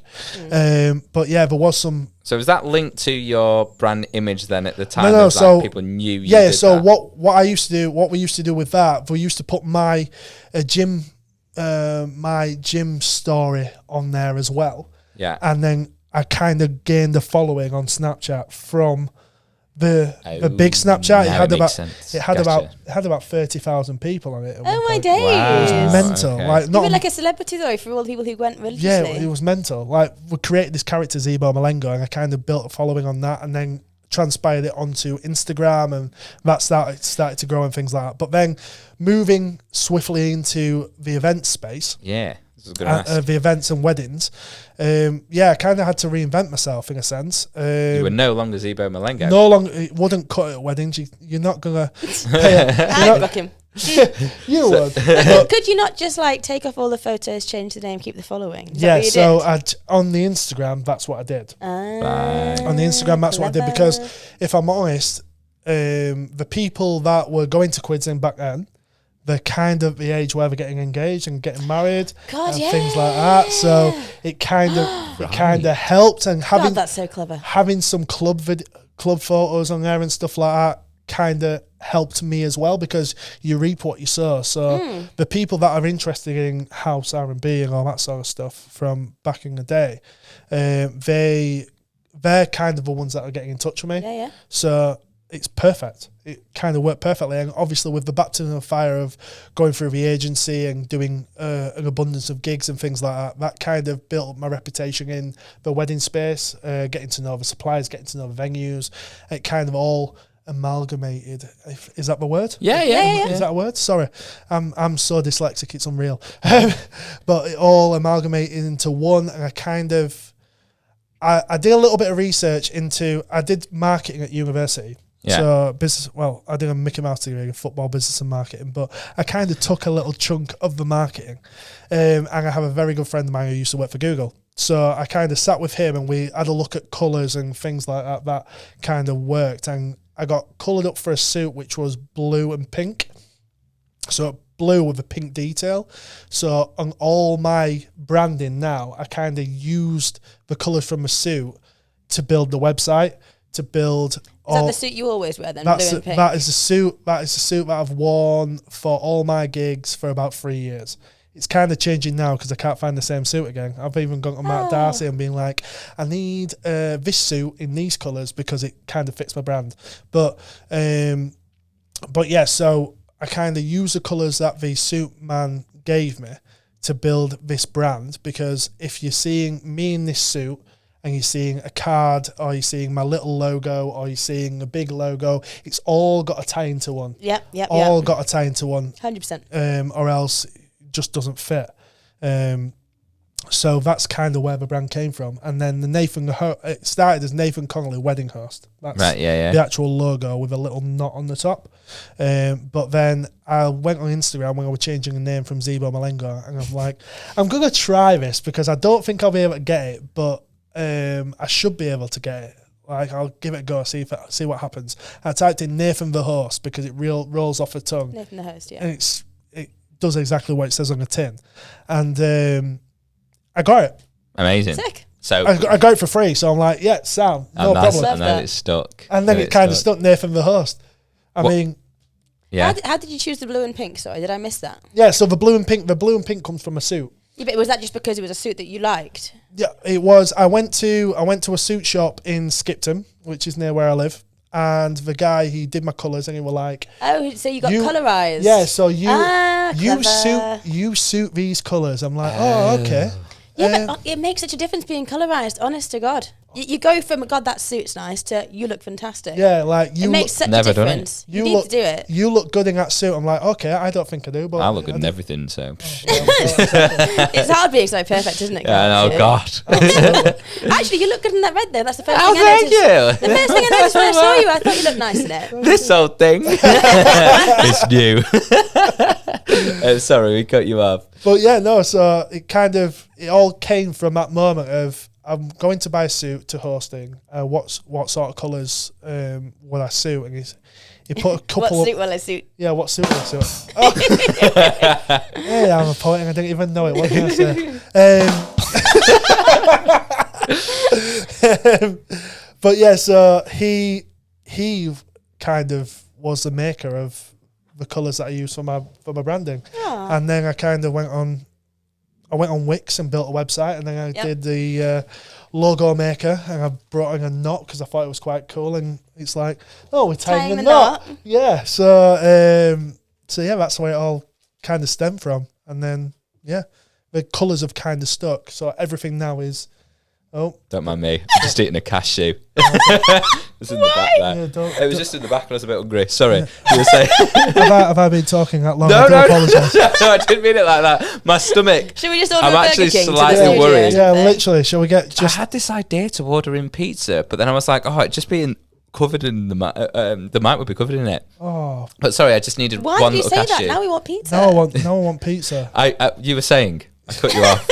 Sorry. Where was I before he started eating cashew? You made a website, and that's kind of where it all came from. Tying the knot. Yeah, tying the knot, and it all kind of rolled into one. And then, like I said before, I have a friend that used to work for Google, and he kind of helped me with all the ranking and things like that, and all the SEO. Yeah, that's a minefield, and it's I've done nothing about SEO. Honestly, it's that changed my business. I will have to bear it. Honestly, it changed my business because now I'm getting inquiries from places that I would never think of. Until very recently, I'd never advertised on Facebook or using Meta ads and stuff like that. I'd never done any of that. SEO drove the business. Really? Honestly, it was crazy. Yeah, I have heard it, the word floating around, and I thought I probably need to look into that. The thing is, it all works hand in hand. So until you SEO your website, there's no point throwing money at Meta. Right. Okay. Because it all works. By Meta, do you mean like Facebook? Yeah, and Facebook and Instagram. Yeah. Facebook and Instagram, because then you can take the traffic that you're getting from your website and things and put that into Meta, and it'll categorize your people a lot better. Right. Because it's actual people that are landing on your website and doing what you want them to do. So then your spend becomes a lot more efficient. It's all just so high tech. It is. Like, you just can't be asked with it anymore. Honestly. How did you sort your brand out, like your brand image? How did I sort my brand out? Yeah. Like, what did you do to be Chris Sticks? Christix, not Christix. Christix. I pecked the head of a drummer in a club. Yeah. Oh yeah. We spoke. I did that. But what I mean is, like, how did you basically broadcast yourself to the world? Like, I am Christix, the drummer. I'll let you know if you let me finish. All right. Let the lady talk. Please carry on. I've took up far too much airtime. Sorry, Callum. So yeah, I filmed a promotional video, and that was just like hair down, playing all around Leeds, and then I didn't really have much of a brand. I was always in heels, and I always just like, it was no sequins, just something smart, hair down, really like tickling the kit. It didn't do much. But the actual, where my kind of brand came from, and where my main audience, put my teeth in, where my main audience came from was when I was live streaming during COVID. And then I went viral a few times doing that, but that's where the energy came from, because I used to live stream for an hour straight. Yep. And I noticed that, like, if you're in a bar and people, you know, you're playing a song they don't like or something, they can talk to their friends and they then come back to you about 5 minutes later and, you know, pay more attention again. The second that you're on your phone and then you stop to get a drink, they'll just scroll past because you've broken their attention. So from that's kind of where the extravagance and the showcasing kind of came from, with all the spinning sticks and jumping around and doing whatever. And a lot of people do say, like, I perform like, you know, it doesn't matter if there's 2 people there, if there's 100 people there, I perform the same. That's because I always spent the entire time performing to that. Like, you don't get anything back off that. Like a phone, the back of a phone, there's nothing there. So that's probably where the actual style came from. The ponytail, just, it was hot. It was so hot in this conservatory because it was like heat wave in summer. So if you don't know, Christy swings her hair back and forth. Whip my hair back and forth. I whip my hair back and forth. So like my tagline is the girl who swishes her hair. But that all started because it was just really hot in the conservatory. It was like 32 degrees. I tied my hair up for the first time ever. And I think I went to go hit the cymbal and I slipped. And my hair went round and people going, oh my God, that was so cool. So I thought I'll just try and like incorporate that on the occasional cymbal, you know, hit. And then now my hair just ponytails. It's just got like a mind of its own, really. It just takes off. Just trying to save air miles and fly back to Ibiza in a helicopter. Love it. But from there, everyone then said, oh, I want the girl who swishes her hair. So that became the tagline. My mum kind of designed the logo. She managed to pick a few different things from Google Images of like a break dancer and then some sort of drum and like drew it. And then I managed to go on to Photoshop and change the breakdancer silhouette so it looked like she was wearing a dress and change her boots into some heels. And it was all completely botched by myself, but I think I did quite a good job. I had the whole thing of building the Wix, you know, website on my own. And yeah, that's kind of just where everything came from. The colour scheme just came from the fact that I love black and white and gold. I want my whole house to be that. But yeah, the energy just came from live streaming to a phone. The logo came from the hair swishing, which was a complete happy accident. And Christix is just, I don't know, just Christy with sticks at the end. I think that was Mum's idea as well. It's all been created by my mother. That is a really good one. So yeah, no, I loved it. They're just all happy accidents that kind of led me here. I love that. So yeah, put in the work. Yeah. What about you, Mr. Sweet? Yeah, for me, so I was really struggling. I remember with my name, I was trying to figure out like what could I be, because I just felt like Callum Sweet was just a bit like, and it needed to have a little bit of a ring to it. And I thought, well, my last name being Sweet has its pros and cons, because in a way it can on its own sound quite weak. And I was kind of researching other sax players, and actually, although they don't know this, and they almost have a shout out every single week, but Girl on Sax kind of inspired my name, because I was like, oh, could I be on a sax something? And then I was like, oh, Sweet on Sax. And there was many other, you know, names where the last name ended with sax, but I was like, oh, Sweet on Sax, that does have a ring to it, apart from the fact that many years down the line, I realised that the initials SOS. actually mean help. Save our souls. Yeah, absolutely. So, yeah, that's how it started. I used to wear T-shirts that had my logo on it, which is just a Sweet. It's the same logo now, actually, with the name in the middle, just so people could kind of see who I was and maybe look me up on Instagram. I don't know, maybe it worked, maybe it didn't, but I kind of moved away from that because I just felt that I wanted to incorporate the idea of colour and energy, because that's kind of who I am anyway, probably a colourful, energetic soul. So I wanted to incorporate those colours into what I wore. Yeah. And on my business cards are very, very colourful with the name Sweet on Sax over the top of it. So colour, energy is kind of always the brand 100%. that I've gone for. I did try and see how far I could push it, so I kind of bought out T-shirts that people could buy and merch that people could buy, and that was a great success. Not a single person. I remember my mum once said, oh yeah, who's going to want to buy that then? And I was like, I'll prove you wrong. No, she was right.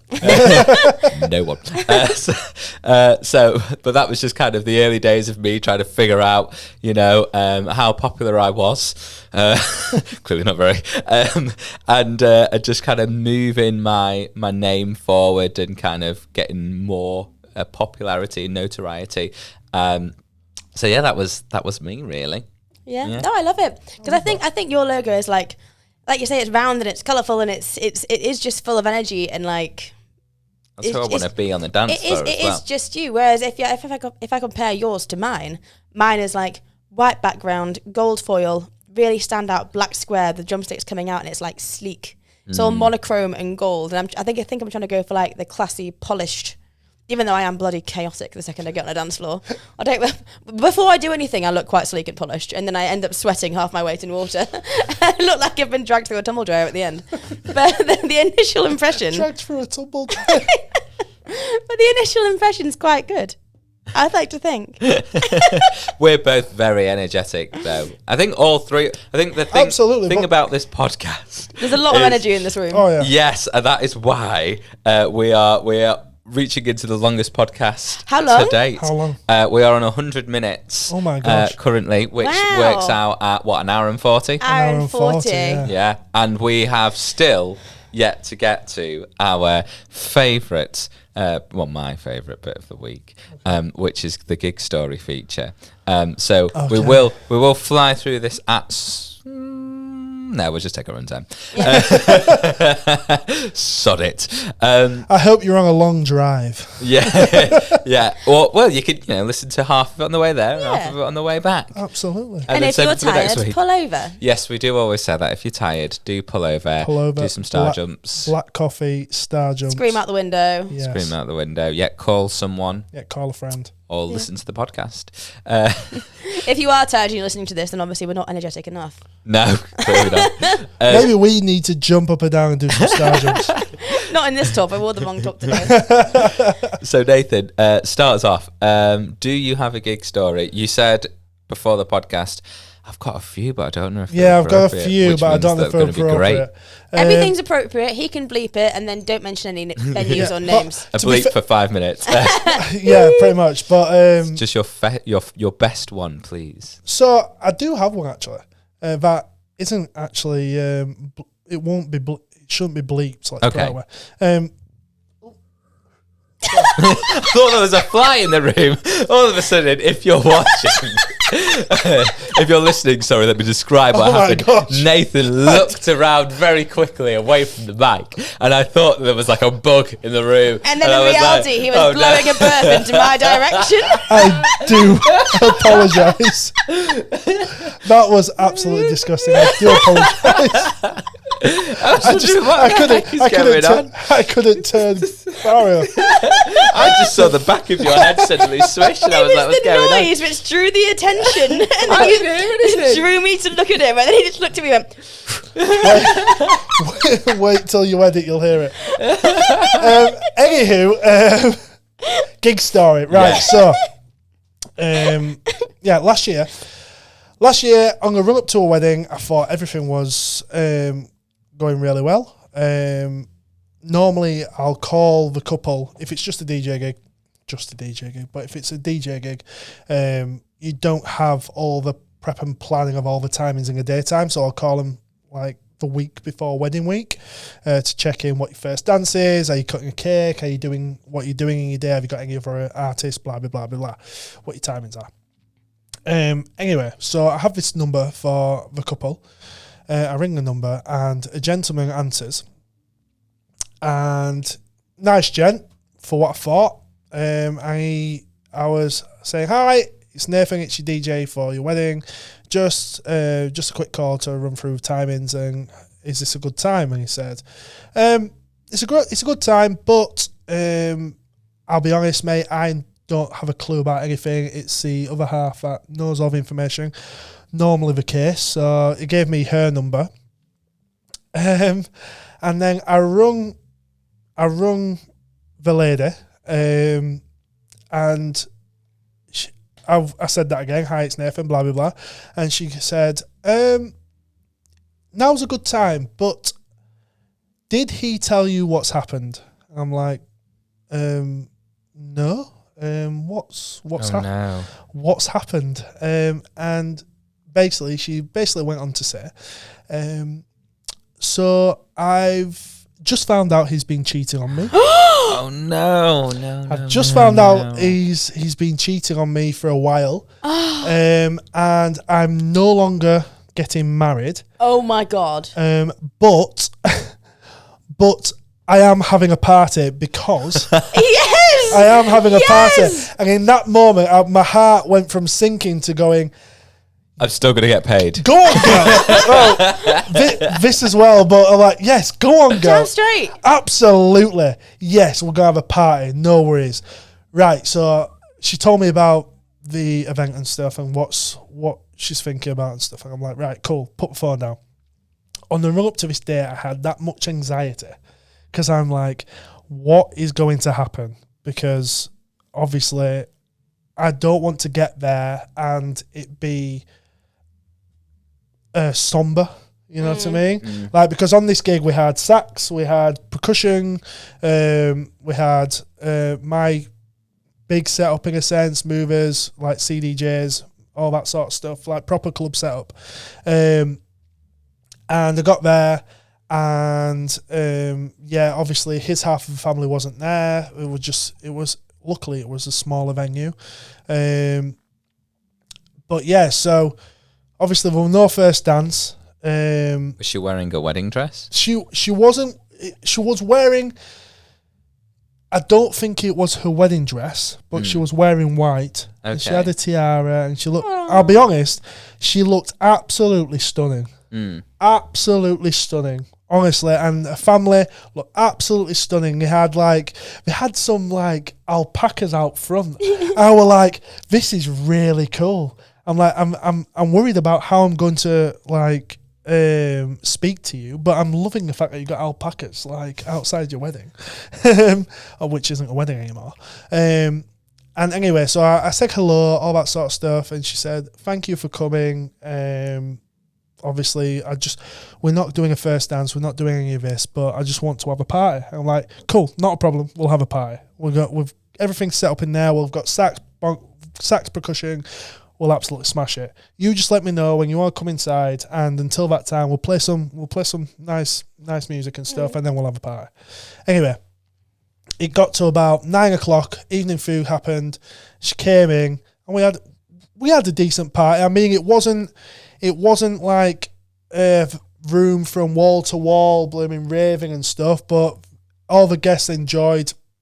They enjoyed the sax, they enjoyed the bongos, they enjoyed the house music, all that sort of stuff. I'm really scared where this is going. It finishes really good. Okay. Because in I a was sense, worried he was going to make an He appearance. crashes the wedding. Yeah, No. that's what I was worried. Oh no! There was a point where a family member did come outside of the wedding and start a little bit of Oh no.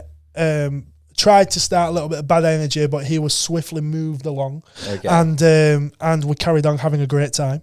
But in the end it ended really, really well because she got behind the decks. We got some photos. She's got my headphones on. She started mixing, pretending to mix some records and stuff. It's got snapped, and and she ended up doing a little thank you speech and stuff. And there weren't a dry eye in the house for that part. But in a sense, her bridesmaids and her family really got behind her and helped her along the day, along the evening, should I say? And we all ended up in the paper. Oh really? We all ended up in the paper. She ended up going viral on TikTok. A friend of either a friend or a family member put together something on TikTok with, I think it's a Taylor Swift song or something. I can't remember the song. I'll try and find the song while you guys are like doing your story or whatever. But yeah, so it went viral on TikTok. It got snapped up by the press. So it ends up in the Metro, then the Daily Mail, then Manchester Evening News.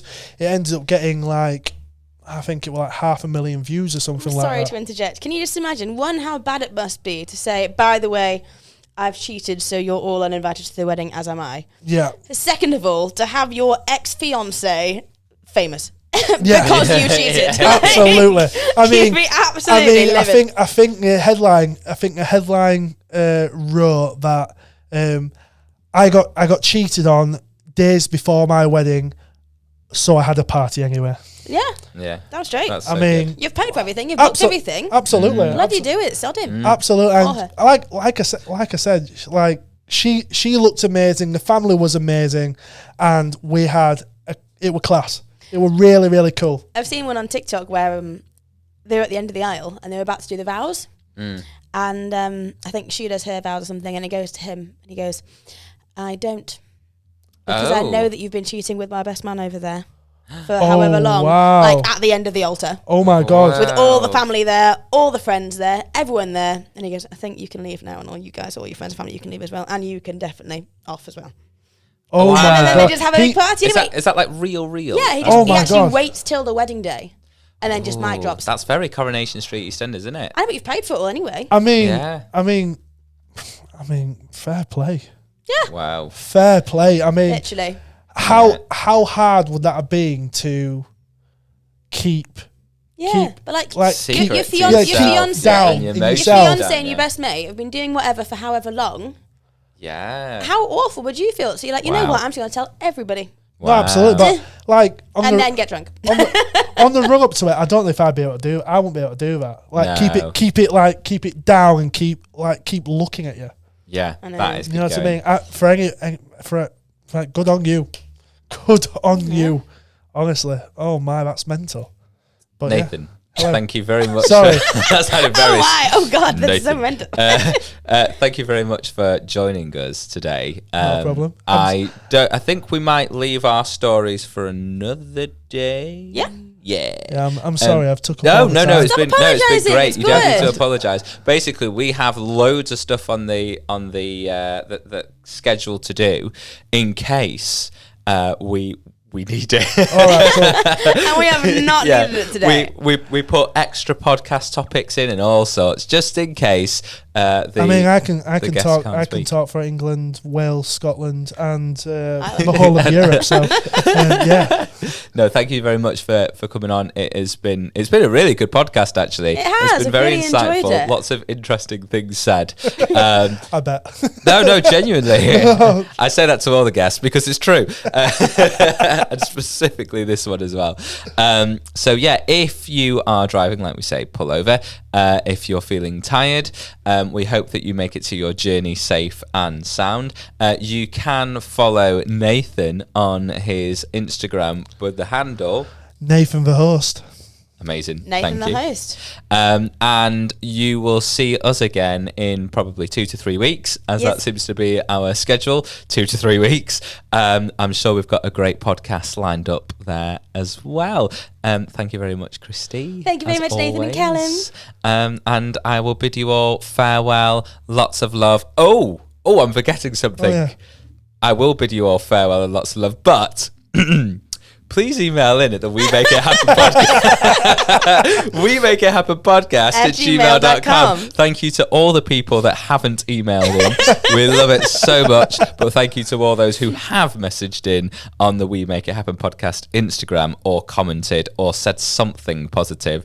It's great. We love you all. Thank you so much for having me, guys. No, it's been Honestly, wow, thank it's been you. really lovely. It has been really lovely to talk, and yeah, Good. thank you so much. Thank you. See you later, And guys. with that, adios. Adios, Adios, amigos. amigos. Goodbye. Bye. Bye. Ciao, Bye. ciao, Bye. ciao, Ciao. bella.